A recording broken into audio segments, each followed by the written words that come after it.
Lula diz que nova regra fiscal só será divulgada após viagem à China. Reunião do Copom sobre a taxa Selic começa hoje em meio a pressões para a redução de juros. E você vai ver também. Juros altos levam montadoras a paralisar atividades e dar férias coletivas para funcionários. Remédios vão ficar mais caros a partir de abril. Reajuste pode chegar a 5%. Primeiro-ministro japonês chega à Ucrânia para se encontrar com o presidente Volodymyr Zelensky. 21 de março é o Dia Mundial da Síndrome de Down. Data marca a luta pela inclusão. Essas e outras notícias você confere a partir de agora.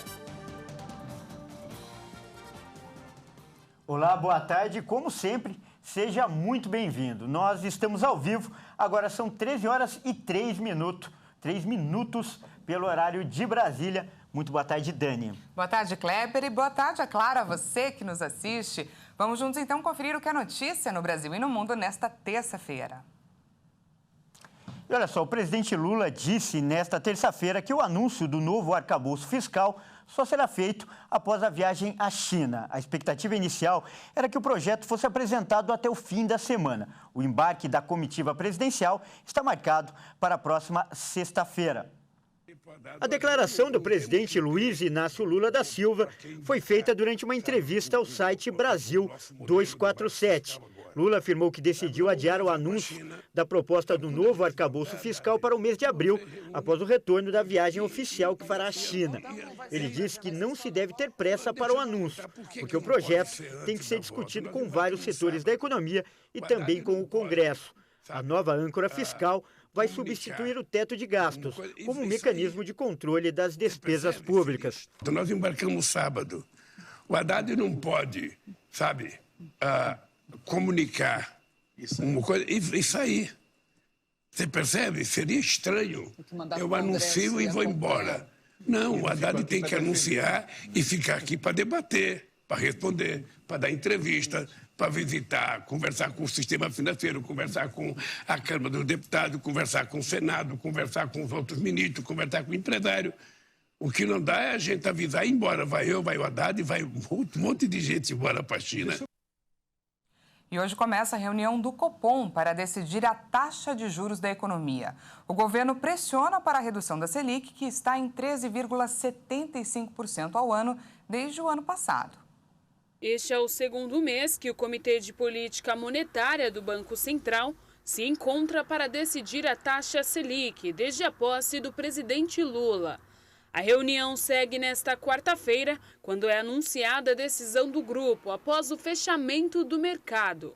Em fevereiro, o Copom anunciou a manutenção da taxa de juros em 13,75% ao ano, patamar que já está desde agosto de 2022, o maior nível já registrado desde dezembro de 2016. O governo vem criticando o Banco Central pelo atual patamar da Selic.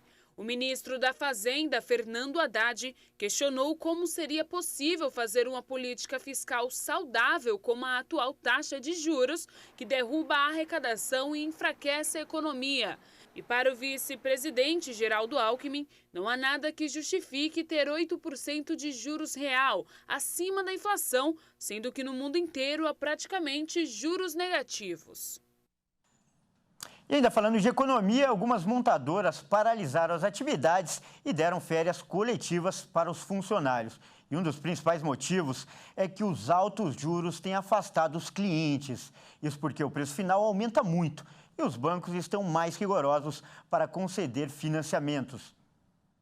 Algumas montadoras decidiram paralisar a produção de veículos e dar férias coletivas aos funcionários. O principal problema dessa vez não é a falta de componentes ou carros para entregar, mas a ausência de clientes com renda e confiança para assumir os financiamentos muito caros, com prazos curtos e prestações altas. O crédito bancário seria a única maneira de acomodar no bolso, mas os elevados preços transformaram os carros em bens mais distantes para a maioria da população.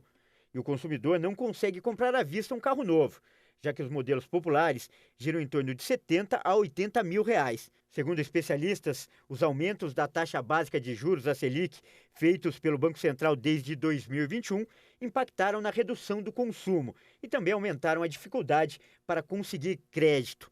A ANEFAC, que é a Associação Nacional de Executivos de Finanças, Administração e Contabilidade, fez um levantamento com 30 bancos. Os dados mostram que a taxa média para a compra de veículos no crédito direto ao consumidor chegou a quase 2,2% ao mês em janeiro e 29,7% ao ano. Esse é o mais alto índice que se tem notícia desde a virada dos anos 2000. Na época, o índice era de 1,3% ao mês e 16,6% ao ano. Assim, ficou mais difícil para o consumidor encaixar as parcelas do financiamento no bolso, principalmente quando o prazo é inferior a 36 meses. Os bancos também ficaram mais exigentes para conceder empréstimos, diante do mais alto índice de inadimplência em 2 décadas, 5,5%. No fim de 2022, os financiamentos caíram para níveis nunca vistos. Apenas 32% das compras de carros foram financiadas e 64% foram pagas à vista. Mas, no geral, as vendas caíram, já que não há no Brasil tantas pessoas com poder para quitar no ato automóveis de mais de 70 mil reais.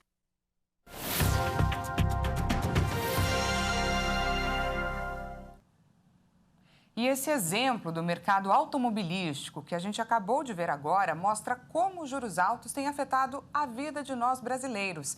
A alta das taxas aqui no Brasil tem espantado especialistas no mundo todo.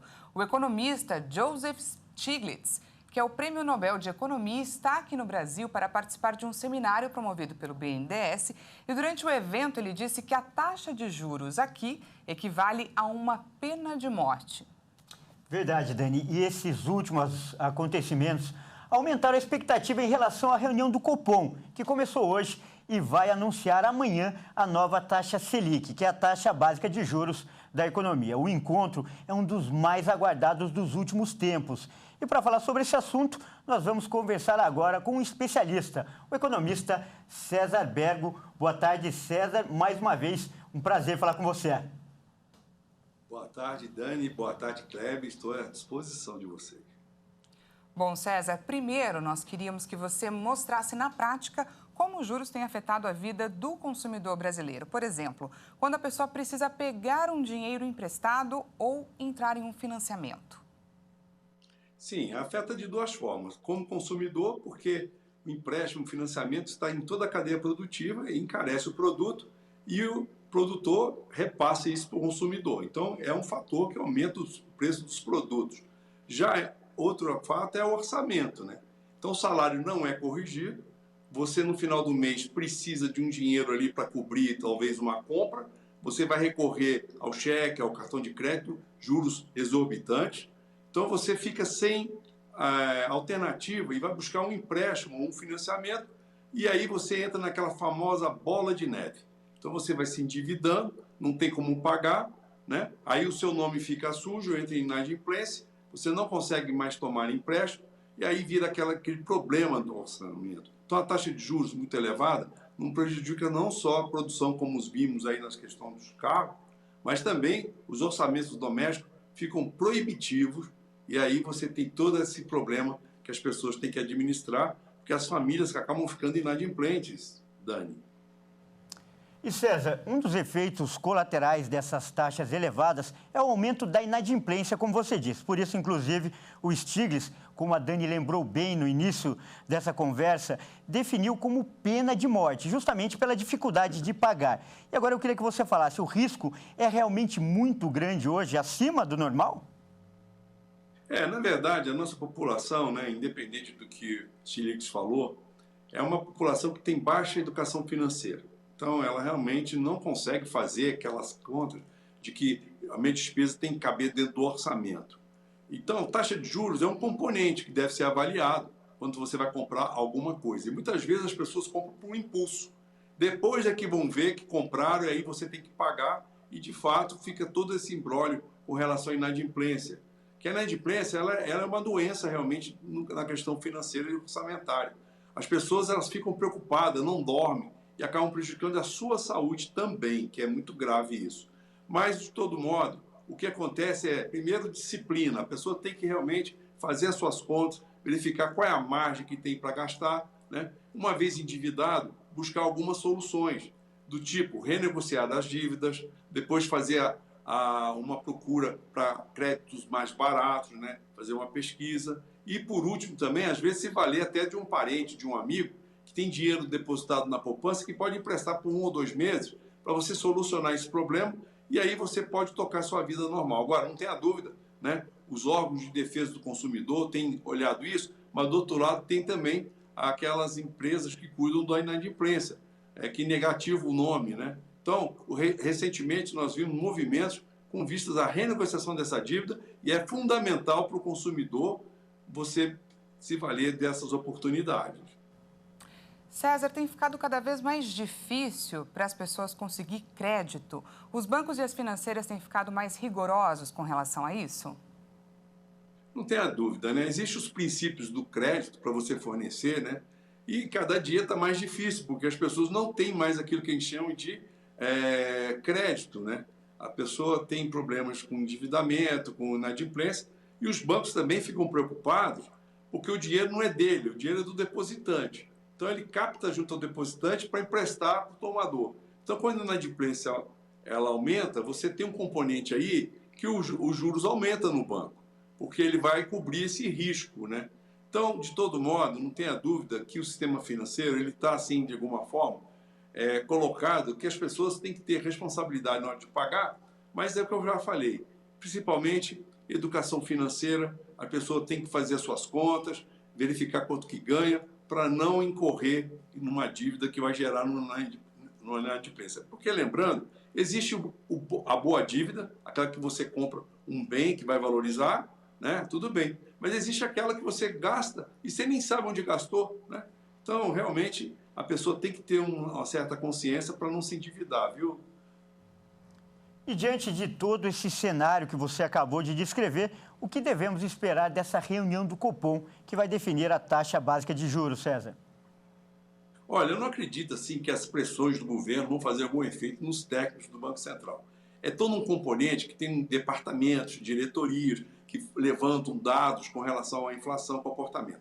O que o governo também deveria fazer é responsabilidade com relação aos gastos públicos. Não adianta nada pisar no acelerador na chamada política fiscal e no freio na política monetária, não vai dar resultado.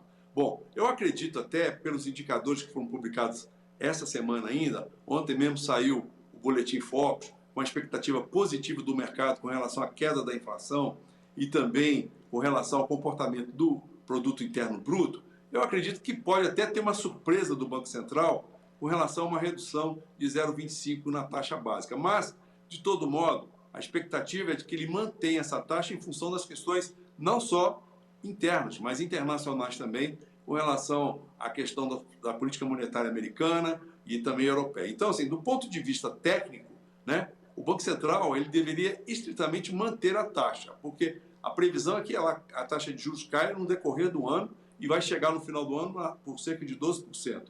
Mas eu acredito que existem alguns fatores que podem sensibilizar os técnicos do Banco Central e ele, de fato, fazer uma pequena baixa na taxa. Vai ser uma surpresa, mas uma surpresa muito agradável. Tá certo, então nós acabamos de conversar com o César Bego, que é economista. César, muito obrigado e principalmente por esse jeito simples que você fala de economia e todo mundo entende. Um abraço, Dani, um abraço, Kleber. É um prazer estar com vocês aqui nesse programa. Disponham sempre. Um grande abraço para todos os seus telespectadores também. Um abraço.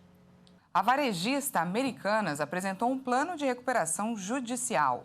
O plano incluiu um aporte de 10 bilhões de reais, além da venda de bens e financiamento de dívida a credores. 2 dias antes do prazo máximo, a Americanas entregou seu plano de recuperação judicial à 4ª Vara Empresarial do Rio de Janeiro. Essa é uma etapa do processo iniciado em janeiro, em que a empresa admitiu ter 43 bilhões de reais em dívidas com mais de 16 mil credores. O documento apresentado pela varejista inclui aporte de 10 bilhões de reais feito pelos acionistas de referência da empresa.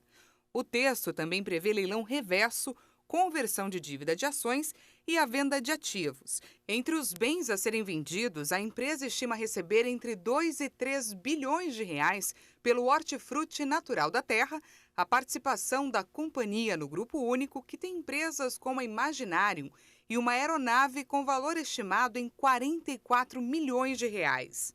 O plano aprovado pelo Conselho de Administração da companhia estabelece medidas para que a Americana supere os problemas financeiros e continue as suas atividades. Outra proposta presente na estratégia apresentada para o pagamento de credores é a emissão de títulos de dívida de quase 6 bilhões de reais. A Americanas pretende pagar credores trabalhistas, microempresas e pequenas empresas em até 30 dias após a homologação do plano de recuperação judicial. Já para os fornecedores e financeiros, os prazos variam de acordo com o tamanho da dívida, chegando a até 20 anos. E veja a seguir, primeiro-ministro japonês chega à Ucrânia para se encontrar com o presidente Volodymyr Zelensky. E hoje, 21 de março, é o Dia Mundial da Síndrome de Down. A data marca a luta pela inclusão. Nós voltamos já, não perca!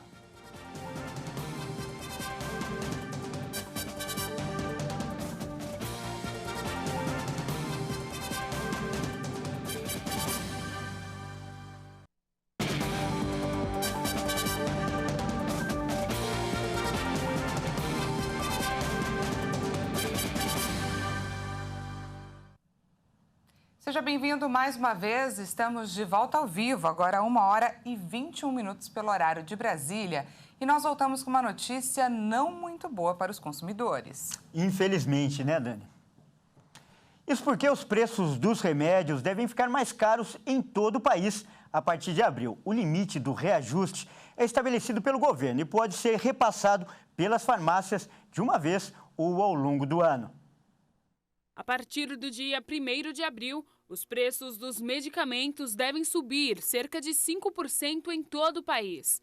Esse é o teto máximo do reajuste estabelecido pelo governo, que pode ser repassado pelas farmácias de uma vez ou ao longo do ano.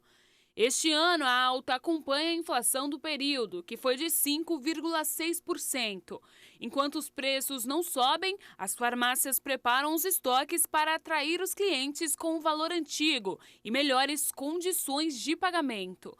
Todos os anos, neste período, a Câmara de Regulação do Mercado de Medicamentos define o reajuste máximo autorizado para cerca de 13 mil apresentações de remédios disponíveis nas farmácias brasileiras. Segundo o Sindicato da Indústria de Produtos Farmacêuticos, em 10 anos o preço dos medicamentos subiu 76,79% no país. Taxa abaixo da inflação acumulada de 90,24%. Os grupos mais afetados são os de pacientes de baixa renda e os que utilizam medicamentos contínuos e de alto custo. A recomendação para economizar um pouco é comprar remédios antes de abril, comparar os preços entre farmácias, dar preferência aos genéricos e buscar descontos e opções de medicamentos gratuitos, como no programa Farmácia Popular. E nos destaques internacionais, o primeiro-ministro japonês, Fumio Kishida, chegou nesta terça-feira à Ucrânia em uma visita surpresa para se encontrar com o presidente Volodymyr Zelensky em Kiev. A invasão russa à Ucrânia será o principal tema da conversa entre Volodymyr Zelensky e o primeiro-ministro japonês Fumio Kishida. De acordo com o Ministério das Relações Exteriores do Japão, o objetivo da viagem é demonstrar respeito pela coragem do povo ucraniano na defesa de seu território. Kishida também deve declarar rejeição absoluta à invasão russa e afirmar seu compromisso em defender a ordem internacional baseada em regras. De acordo com a vice-ministra das Relações Exteriores da Ucrânia, essa é uma visita histórica que demonstra a solidariedade e a forte cooperação entre a Ucrânia e o Japão. A visita surpresa de Fumio Kishida a Kiev acontece no mesmo período em que o presidente da China, Xi Jinping, visita a Rússia, em uma viagem de 3 dias para reforçar a cooperação entre os dois países. A Rússia abriu um processo contra os funcionários do Tribunal de Haia. O Kremlin acusa a Corte Internacional de incriminar uma pessoa inocente. A medida ocorre dias após o Tribunal Penal Internacional expedir um mandado de prisão contra o presidente russo Vladimir Putin por supostos crimes de guerra. De acordo com o Tribunal Penal Internacional, conhecido como Tribunal de Haia, existem motivos razoáveis para acreditar que Vladimir Putin e a comissária dos direitos da criança do Tribunal Presidencial Russo cometeram crimes de guerra desde o início da invasão da Ucrânia em 24 de fevereiro de 2022. Diante das acusações e mandados de prisão expedidos pelo órgão, o Kremlin afirmou que os processos eram ilegais e não existe fundamento para que Putin seja responsabilizado criminalmente, já que como chefe de Estado ele tem a prerrogativa da imunidade absoluta em relação à jurisdição de outros países. A Corte Internacional tem o objetivo de julgar crimes de guerras internacionais, genocídios e crimes contra a humanidade. O Tribunal de Haia exerce jurisdição em 123 países, inclusive no Brasil. A Rússia não faz parte da lista, por isso as decisões do tribunal não têm força legal no país. Em uma entrevista concedida ao Metrópolis, o ministro das Relações Exteriores do Brasil, Mauro Vieira, disse que o país respeita e segue as decisões do Tribunal de Haia, mas afirmou que o Brasil não tem uma posição oficial sobre o mandado. E hoje, 21 de março, é o Dia Mundial da Síndrome de Down. No Brasil, a estimativa é que de cada 100 bebês nascidos, um apresente essa condição genética. Isso mesmo. Por isso, inclusive, a data é usada principalmente para lembrar os direitos e a importância de promover a inclusão social dos portadores de síndrome de Down. Sem caridade, mas com respeito. Vamos conferir. O número do dia, 21, não foi escolhido por acaso. Ele é uma referência ao par de cromossomos 21, que nas pessoas com síndrome de Down aparece com 3 exemplares, conhecido como trissomia. Ele é causado por uma divisão celular atípica. As pessoas apresentam características como olhos oblíquos, rosto arredondado, mãos menores e comprometimento intelectual. No Brasil, a estimativa é de que cerca de 300 mil pessoas têm síndrome de Down. E a data de hoje é usada por entidades para promover a conscientização e combater o modelo que trata os portadores de Down como objetos de caridade. A Convenção das Nações Unidas sobre os Direitos das Pessoas com Deficiência exige que todos tenham a liberdade de fazer suas próprias escolhas. Outro ponto importante é o direito a um tratamento justo e oportunidades de educação. Um esforço que vem dando resultados com a abertura de vagas de emprego em empresas e órgãos públicos. Na internet, também é possível ver o engajamento nessa causa. Esse vídeo, por exemplo, mostra diversas crianças com Down cantando junto com os pais. E ele já teve mais de 10 milhões de visualizações. E essa edição fica por aqui. Muito obrigada pela sua companhia. E não se esqueça que daqui a pouco, às 13h50, eu volto com mais notícias para você. Até mais!